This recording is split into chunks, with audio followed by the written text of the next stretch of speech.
Professor de Camboriú registra boletim de ocorrência contra os colegas por racismo. Depois de registrar boletim de ocorrência e encaminhar o documento ao Ministério Público, o professor pediu transferência de escola. Ceramistas do sul do estado estão em greve. Categoria pede aumento salarial. Das 13 indústrias cerâmicas existentes na região, 2 já chegaram a acordo com os funcionários. Outras 11 terão serviços paralisados gradativamente no decorrer do dia. Facilidade para os eleitores. Atendimento nos cartórios poderá ser agendado pela internet. O eleitor agendado, ele tem uma prioridade com relação aos demais. Existem alguns guichês de atendimento exclusivos para as pessoas que fizerem o agendamento. E hoje, sexta-feira, tem a nossa Agenda NR com a programação para o final de semana. Em Joaçaba acontece a tradicional Romaria de Frei Bruno. E aqui em Florianópolis, os últimos preparativos para a procissão do Senhor dos Passos. A festividade, que iniciou em 1766, tem como expectativa neste ano um público de mais de 50 mil pessoas. O Notícias da Redação desta sexta-feira já está no ar. Notícias da Redação. Oferecimento.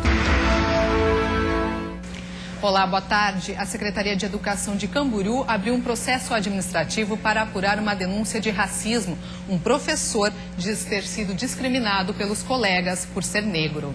Carlos é professor de História há 8 anos e há 4 lecionava nesta escola municipal no bairro Areias, em Camboriú. Ele diz que nos últimos 3 anos sofreu com piadas e brincadeiras racistas por parte dos próprios colegas de trabalho. A gente teve falas aí do tipo, o que esse preto quer aqui? Manda ele dar aula na senzala. Mas só podia ser preto, né? Preto é metido, preto gosta de se meter onde não é chamado. Carlos garante que deixou claro que não gostava das piadas. Depois de ser rejeitada por um grupo de professores em um projeto, ele decidiu denunciar a situação e registrou a ocorrência na delegacia e encaminhou o documento ao Ministério Público. A Secretaria de Educação de Camboriú abriu um processo administrativo para apurar os fatos. Alguns documentos foram anexados como boletim de ocorrência. Já nos próximos dias, todos os envolvidos na denúncia devem ser ouvidos. Não, nunca aconteceu. Assim, me pegou de surpresa, porque nós temos assim um bom relacionamento. Os professores que trabalham numa unidade também têm um bom relacionamento entre eles, porque é o princípio de tudo. Depois de fazer a denúncia, o professor pediu transferência para outra escola do município. Nossa equipe de reportagem visitou a unidade onde teria acontecido o crime, mas as professoras envolvidas na situação não estavam. A diretora preferiu não gravar entrevista. Depois dos acontecimentos, a secretária de Educação marcou para a próxima semana um encontro para debater o tema diversidade étnico-racial. Todos os professores e diretores das escolas municipais foram convidados. Está sendo velado no auditório do Tribunal de Justiça de Santa Catarina, na capital, o corpo do desembargador José Volpato de Souza, falecido na tarde de ontem. O magistrado tinha 64 anos e estava internado desde o último sábado no Hospital Sírio-Libanês, em São Paulo. Ele teve uma inflamação na garganta que evoluiu rapidamente e resultou em um quadro de infecção da tarde de hoje no cemitério Jardim da Paz, em Florianópolis. José Volpato de Souza era natural de Braço do Norte, membro efetivo do Tribunal Pleno do TJ e integrante da 4ª Câmara de Direito Público. No mês passado, também foi eleito corregedor do Tribunal Regional Eleitoral. A posse estava prevista para a última quarta-feira. Imagens de uma câmera de segurança devem ajudar a polícia a identificar as autoras de uma tentativa de homicídio em Chapecó. A vítima, uma adolescente de 14 anos, teve um canivete cravado na nuca enquanto esperava o ônibus. Foi esta câmera de monitoramento que flagrou a agressão no bairro Universitário, em Chapecó. A adolescente de 14 anos estava esperando o ônibus quando foi atingida por vários golpes de canivete. A agressora é a jovem que aparece nas imagens de camisa vermelha. Já outra menina de branco ficou dando cobertura. No local ainda é possível ver as marcas de sangue. No último golpe, o canivete ficou cravado na nuca da adolescente, que foi encaminhada ao hospital. Uma câmera de monitoramento da Polícia Militar acabou flagrando o momento da agressão. E a gente espera que, através das imagens, da divulgação das imagens, seja possível identificar as autoras do delito. De acordo com a polícia, a briga foi motivada por ciúmes por causa de um namorado. A vítima já tinha passagens por lesão corporal e por depredação na escola onde estudava. A adolescente já saiu da UTI, mas continua internada no hospital regional. Ela passou por uma cirurgia e avaliações neurológicas, mas não corre risco de morte. A Polícia Civil investiga o caso. E um dia depois do retorno aos trabalhos dos mineiros, desta vez são os ceramistas que paralisaram os trabalhos no sul do estado. O aumento salarial também é a principal reivindicação da categoria. Seguranças foram contratados para garantir a entrada dos mais de 800 funcionários desta fábrica. Somente aqui são produzidos em média 1 milhão de metros quadrados de cerâmica todos os meses. Mas agora pela manhã a indústria ficou parada. Pelo menos 5 mil trabalhadores devem aderir ao movimento nos municípios de Criciúma, Cocal do Sul e Uruçanga. Das 13 indústrias cerâmicas existentes na região, 2 já chegaram a acordo com os funcionários. Outras 11 terão serviços paralisados gradativamente no decorrer do dia. O objetivo do sindicato é garantir melhores salários aos ceramistas. Depois de 30 anos que eu conheço a categoria, a primeira vez que fizemos uma greve na database, porque o patrão dessa vez, os donos de cerâmicas, disseram que tem que reduzir de 10%, porque a gente vinha ganhando 10% nos anos anteriores de reajuste, então tinha que reduzir agora. Quer dizer, isso não é justificativa. Ainda não existe nenhum contato por parte do sindicato patronal para iniciar a negociação. Os líderes do movimento aguardam um retorno das empresas para tentar solucionar o impasse. O sindicato e os trabalhadores sempre tiveram um diálogo, as portas abertas para o diálogo, né? E nós vamos continuar. Acho que as partes têm que sentar para tentar achar uma saída para o impasse. E o plano diretor da capital terá que ser refeito. O Tribunal Regional Federal da 4ª Região em Porto Alegre negou o recurso da Prefeitura de Florianópolis e manteve a decisão do juiz federal Marcelo Cras Borges, que considerou o plano irregular. Com isso, a Prefeitura terá que realizar em um prazo de 60 dias 13 audiências públicas e elaborar um novo texto que deverá ser encaminhado novamente à Câmara de Vereadores. Caso não cumpra a decisão, a Prefeitura terá que pagar uma multa de 10 milhões de reais. E a seguir, acidente com 3 veículos deixa 2 pessoas feridas em Joinville. E ainda mais facilidade para os eleitores. Atendimento nos cartórios agora poderá ser agendado pela internet. O eleitor agendado, né, ele tem uma prioridade com relação aos demais. Existem alguns guichês de atendimento exclusivos para as pessoas que fizerem o agendamento. Os detalhes no próximo bloco.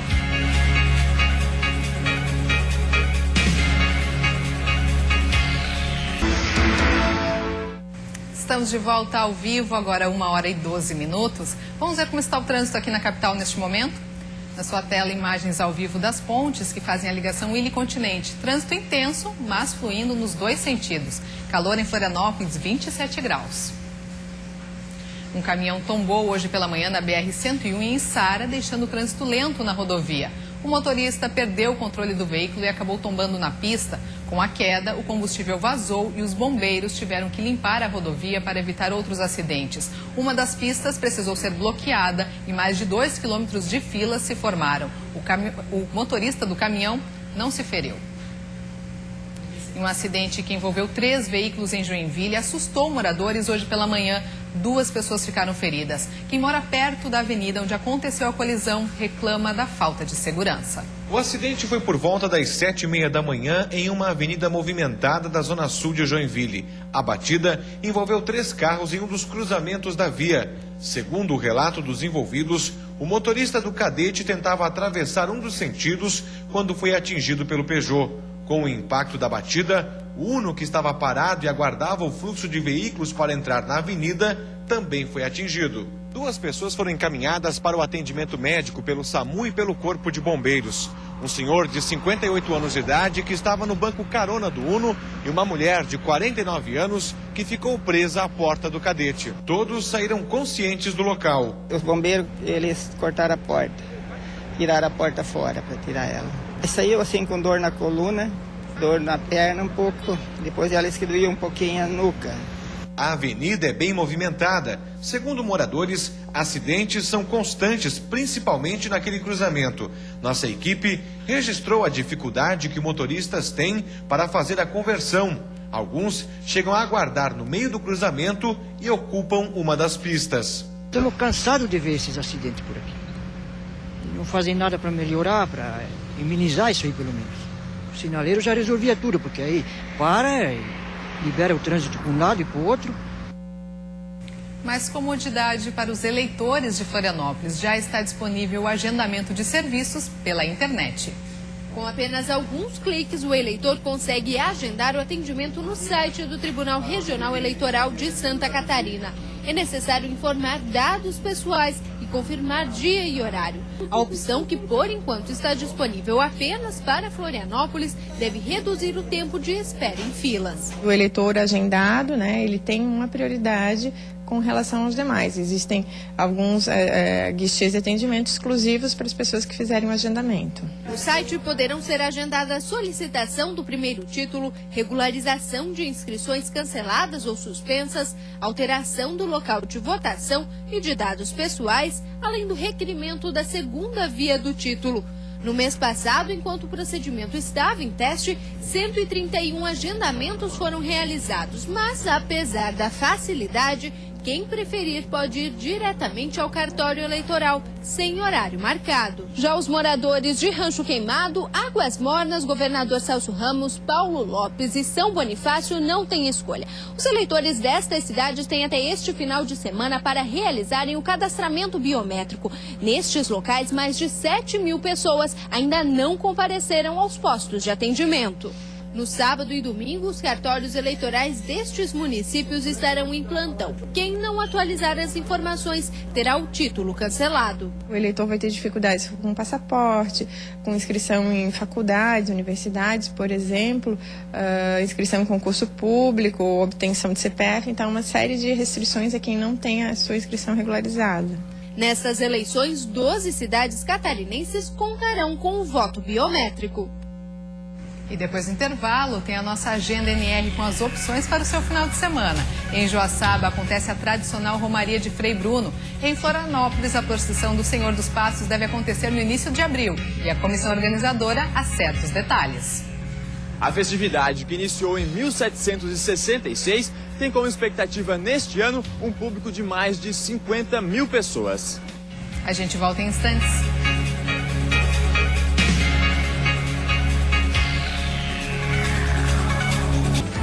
Pensou Móveis, pensou Queires. A número 1.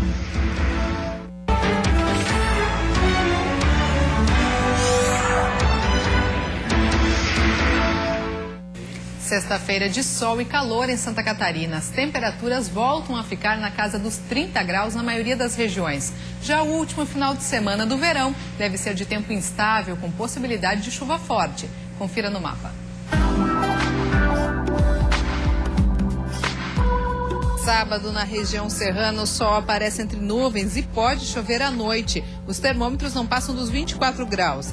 Na região norte, instabilidade, chance de temporal no final do dia, máxima de 34. No oeste, o sol aparece, mas entre a tarde e a noite, chuva isolada. Termômetros marcam até 26.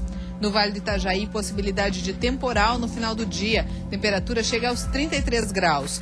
No sul, sol entre nuvens e chuva à noite, máxima de 35. Na Grande Florianópolis, possibilidade de chuva forte no final da tarde. Temperatura entre 23 e 32 graus. Já domingo, na Serra, o sol aparece entre nuvens e os termômetros não passam dos 26. Chance de chuva à noite. Na região norte, podem ocorrer pancadas isoladas de chuva ao longo de todo o dia. Máxima não passa dos 29 graus. No oeste, muitas nuvens e tempo instável, possibilidade de chuva forte. Máxima de 27. No Vale do Itajaí, muitas nuvens e chuva em algumas áreas. Termômetros marcam até 26 graus. No sul, pancadas isoladas de chuva e temperatura entre 15 e 28 graus. Na Grande Florianópolis, sol entre nuvens e possibilidade de chuva forte. Máxima de 27 graus. E você já sabe como vai aproveitar o seu final de semana? Confira as opções que nós separamos para você na nossa Agenda NR.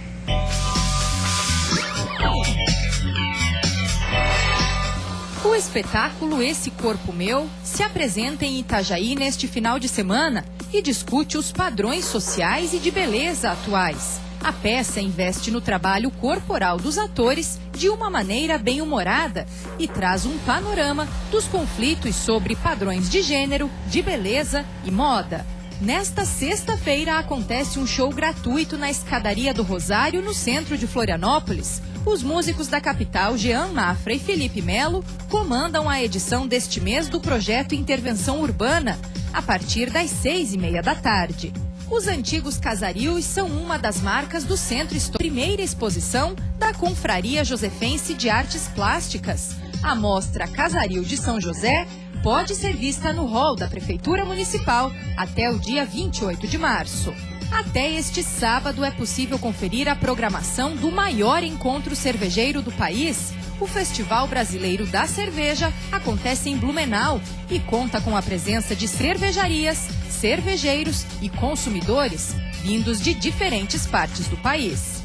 O cantor norte-americano Jack Johnson se apresenta neste sábado em Florianópolis. O show integra sua nova turnê, que no Brasil passa também pelo Rio de Janeiro e São Paulo. I got you, I got everything, I got you, I don't need nothing more than you, I got everything, I got you. E em Joaçaba, nesse domingo, acontece uma das maiores demonstrações de fé católica do estado, a Romaria de Frei Bruno. Cerca de 50 mil fiéis estão sendo esperados. No alto do morro está Frei Bruno, no monumento que é o terceiro maior da América Latina. O frade franciscano, que passou por várias cidades de Santa Catarina e viveu seus últimos anos em Joaçaba, continua olhando pelos fiéis. Dona Alcione testemunha que há 15 anos, graças a Frei Bruno, o marido foi salvo da morte depois de uma cirurgia. Eu me agarrei em Frei Bruno e disse: Frei Bruno, eu estou precisando muito de ti, né? Socorro. E foi aonde eu alcancei a graça que eu estava pedindo mesmo. No momento certo, o Frei Bruno estava ali me protegendo. E há ainda muitos outros devotos, tanto que uma romaria em homenagem ao Frei é realizada há 24 anos. Pessoas de vários cantos de Santa Catarina e até mesmo de outros estados vêm a Joaçaba. A próxima será no domingo e são esperados cerca de 50 mil fiéis. Desde dezembro do ano passado e recentemente, tudo aquilo que é necessário por segurança e que a lei também nos pede, como igreja nós estamos preparando, já está tudo preparado para que todos que vierem se sintam bem, acolhidos e com segurança também. O processo de beatificação de Frei Bruno teve aval de Roma no ano passado e está em andamento. A fase é de coleta de testemunhos de possíveis milagres do frade. Posteriormente, esse material será encaminhado para análise do Vaticano e aguardará a decisão do Papa. Procedimento que, segundo Dona Alcione, só comprovará aquilo que todos os fiéis já têm certeza. Já há muitos anos que a gente ouve, né? Para nós, Frei Bruno já é santo. Em Florianópolis, a comissão organizadora da Procissão do Senhor dos Passos reuniu hoje entidades envolvidas no evento para discutir pontos estratégicos desta edição. Nesse ano, a festividade será realizada nos dias 5 e 6 de abril. A apresentação do evento foi feita pela Irmandade do Senhor Jesus dos Passos para as entidades que vão auxiliar a comissão organizadora durante a festividade. Alguns detalhes de limpeza dos locais por onde as imagens irão passar, pontos de recuperação do calçamento no centro e segurança para os fiéis foram discutidos. Isso nos traz uma preocupação muito grande nesse acúmulo de pessoas no centro da cidade. Mas estamos trabalhando com afinco e com todo o empenho, profissionalismo, para que esse evento corra na maior tranquilidade possível. A Prefeitura de Florianópolis levou vários secretários para a reunião e garantiu que vai colaborar no que for possível. A gente tem 22 dias. Vamos fazer uma força-tarefa e tudo que for necessário por parte da Prefeitura vai ser executado para que a procissão e a transladação, que acontece um dia antes, ocorra da melhor maneira possível. A Procissão do Senhor dos Passos é a maior e mais antiga celebração religiosa de Santa Catarina e foi tombada em 2004 pelo Conselho Estadual de Cultura como Patrimônio Cultural Imaterial do Estado.